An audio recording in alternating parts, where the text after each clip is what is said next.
Good morning, everyone.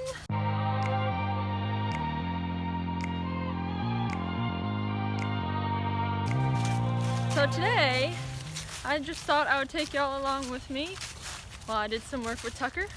It's gonna be a good day. Hi, guineas. Hi, guineas. Oh, Kentucky, you're just mad at me because I didn't bring you an apple today. I'm sorry. Get all this mud off of you.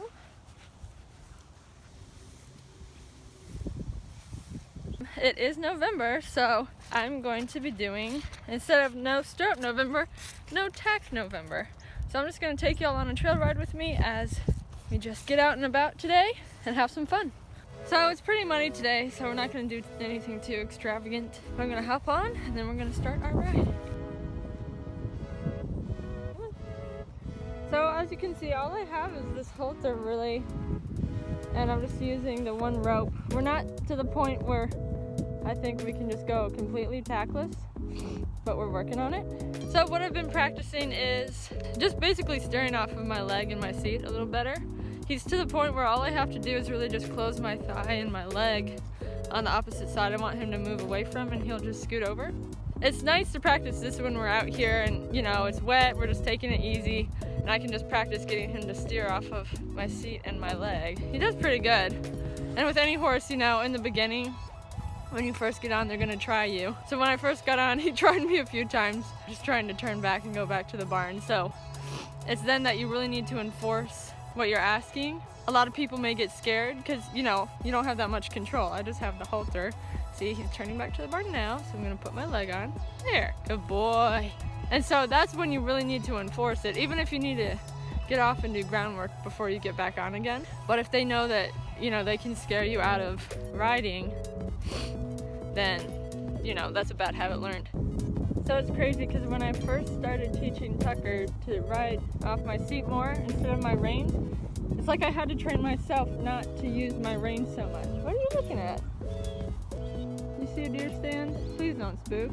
I'm bareback. I don't need that. Come on. When I first started to teach him to go off more of my seat and my leg, it was like, you have to teach yourself as a rider not to rely so much on the reins. So what I usually do is, you know, I have this rope and all I do is grab the mane down here whenever I'm doing something so I don't accidentally pull on his mouth. Just a word of advice for those who are trying to do this. If you need to, just grab the mane, because that way you know you're communicating your cues correctly with your seat and your leg. And you're not making just any random jerk on the reins or whatever.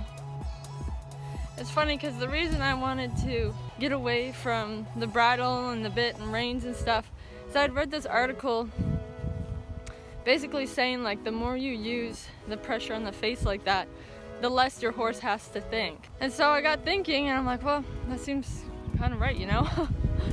So it was funny because as soon as I started working on this, like I catch Tucker literally thinking about the next thing he needs to do when I'm asking him.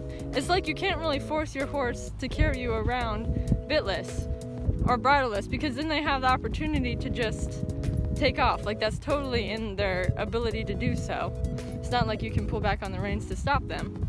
You give them the power to think for themselves, you know, to actually like work things out in their head of like what's happening, what they need to do and stuff like that. So that's why I've been working on this, and I think it is, you know, letting Tucker think and enjoy himself.